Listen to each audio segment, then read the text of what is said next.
तो जैसा कि आप सभी जान रहे कि पिछले 4 दिनों से ये जो दक्षिणी दिल्ली का जो छतरपुर का जो धरती है बिल्कुल स्वर्ग लोक के जैसा, देवलोक के जैसा यहाँ पे अनुभव हो रहा है या अनुभूति हो रही है। पूरे भारतवर्ष के कोने कोने से ऋषि, महात्मा, पीठाधीश, भक्तजन, पंडित, पुजारी सभी लोग आए और ये 4 दिन ऐसा लग रहा। हालांकि ये आज जो समापन हो रहा है हम लोगों को थोड़ा सा अच्छा नहीं लग रहा, क्योंकि हम लोग बहुत ही रम गए थे, बहुत बढ़िया अनुभव हो रहा था।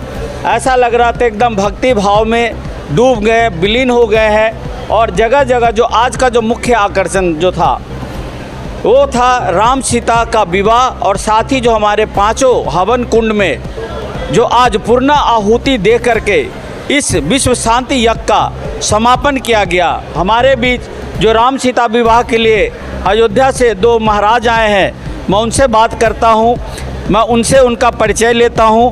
बाबा, सबसे पहले मेरा आपका प्रणाम। आपको भी हार्दिक शुभकामना। अपना परिचय दे करके परिचय दीजिए पहले। मेरा नाम महंत देवेंद्र प्रसादाचार्य है। बिंदु गाद्याचार्य के पद पर मैं प्रतिष्ठित हूँ। श्री चक्रवर्ती महाराज दशरथ जी के राजमहल का महंत होने का सौभाग्य प्राप्त है।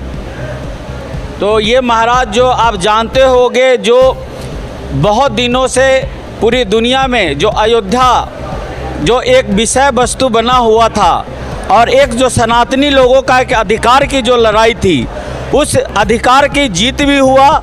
जो रामलला सालों तक, वर्षों तक, कई वर्षों तक, कहते कि 400 साल से ज़्यादा तक वो अपने स्थान पर नहीं थे, काफ़ी दिनों तक अपने टेंट में थे। और आज इन्हीं संत महात्मा का देन है कि आज अयोध्या के अंदर एक भव्य राम मंदिर का निर्माण हो रहा है। और उन्हीं जो रामलला के जो पिताजी हैं महाराज दशरथ, वहाँ के ये व्यवस्थापक है, उसी जगह पे बाबा रहते हैं। तो मेरा सवाल है बाबा आपसे कि इस समय आप देख रहे हैं कि हम लोग तो भारतवर्ष में कहने के लिए तो हम लोग हिंदुस्तान में हैं, लेकिन मुझे ऐसा लगता है कि हिंदू ही आज के टाइम में अल्पसंख्यक है। इसके बारे में आपका क्या राय है?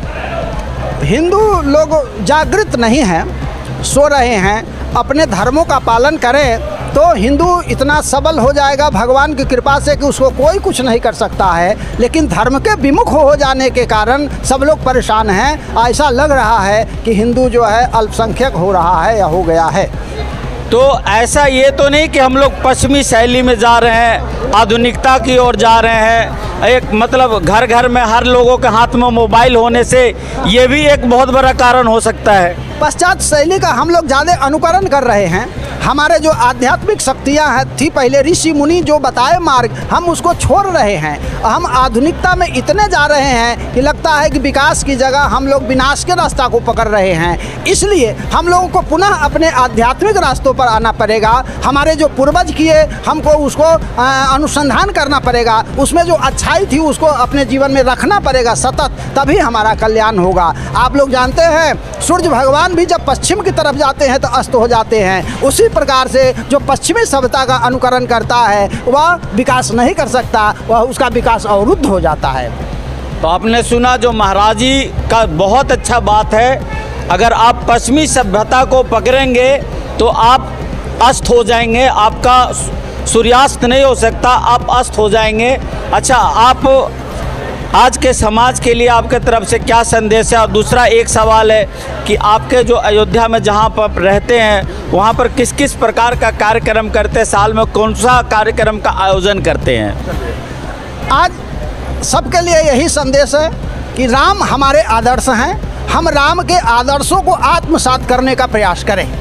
राम जी ने जिस प्रकार से अपने माता पिता की आज्ञा का पालन किया, गुरुजनों के आज्ञा का पालन किया, उस प्रकार से हम भी करें। राम जी ने जिस प्रकार से सामान्य लोगों को भी गले लगाया, सबका सम्मान किया, सबका आदर किया, उसी प्रकार से हम भी सनातन धर्मी जितने भी हों, चाहे जिस संप्रदाय के, जिस जाति के, जिसके भी हों, हम सबका आदर करें, सबको साथ लेकर के चलें। तब हमारी जब एकता बनी रहेगी तब हम जा कर के विकास कर सकेंगे और हमारा सनातन धर्म है वह स्थिर रह सकेगा। इसलिए राम के आदर्शों को अपनाना ही सबसे बड़ा मानवीय धर्म है और उसका पालन करना सबको चाहिए।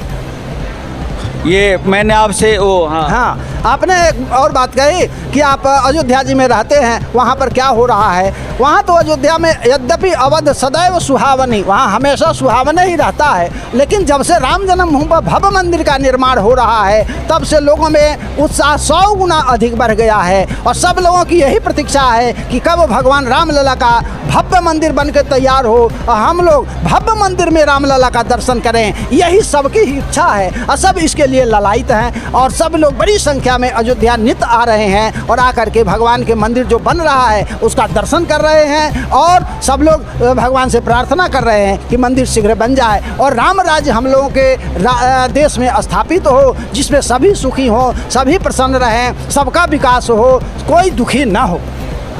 तो आपने सुना महाराज जी का, एक बार अपना नाम फिर से बता दीजिएगा। महंत देवेंद्र प्रसादाचार्य, चक्रवर्ती महाराज दशरथ जी का राजमहल, बड़ा स्थान, श्री अयोध्या जी। तो अभी साथ में एक और हमारे महाराज हैं, मैं उनसे भी बात करता हूं। तो महाराज जी मेरा प्रणाम है आपको। मंगल हो आपका, सदैव मंगल हो। और अपना परिचय दें। महंत राम शरण दास रामायणी मानस व्यास, अयोध्या सरयू तट, काले राम जी के पास अवधेश निवास। और मैं राम कथा कहता हूँ तेरे इसमें।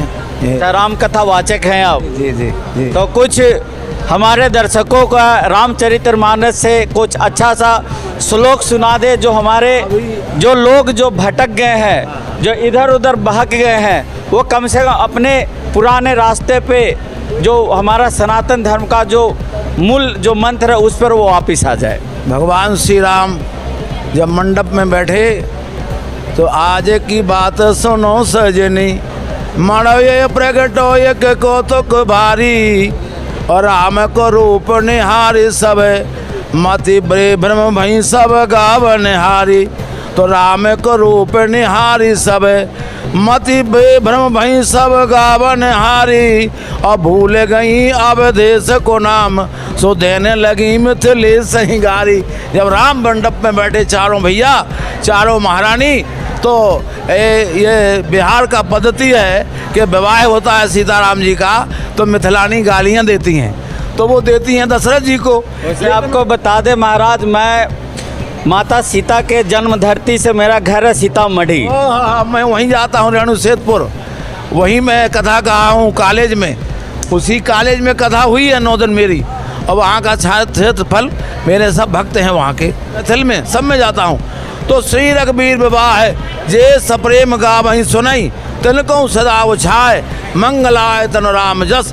जो राम विवाह देख लेता है उसके जीवन में कोई कलेश नहीं होता है और विवाद नहीं होता है, वाद नहीं होता है। तो राम का ब्याह है, आह नहीं विवाह है, वाह वाह, सभी को मंगल, सभी का आनंद है। तो जिस श्री राम जी का विवाह देखते हैं उनका सदा मंगल होता है। और ये शांति महायज्ञ हुआ है, विश्व शांति, इसमें सब शांति होगी और ये विश्व युद्ध समाप्त होगा, सारे विश्व का कल्याण होगा, राजधानी का कल्याण होगा और राम राज्य होगा। राम राज्य बैठे त्रैलोका, और हर्षद भये गए सब शोका, बैर न कर काहू सन कोई, और राम प्रताप समता खोई।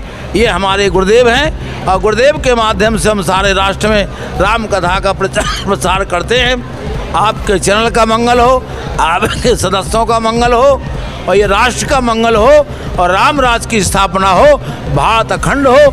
जय श्री राम।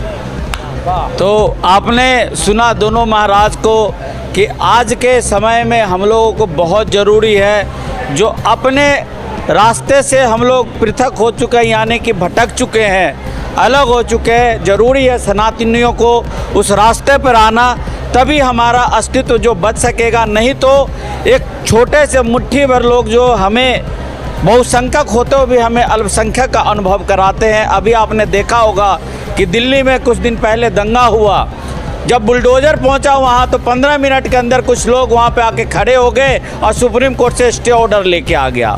तो इस तरह की बातें ना हो।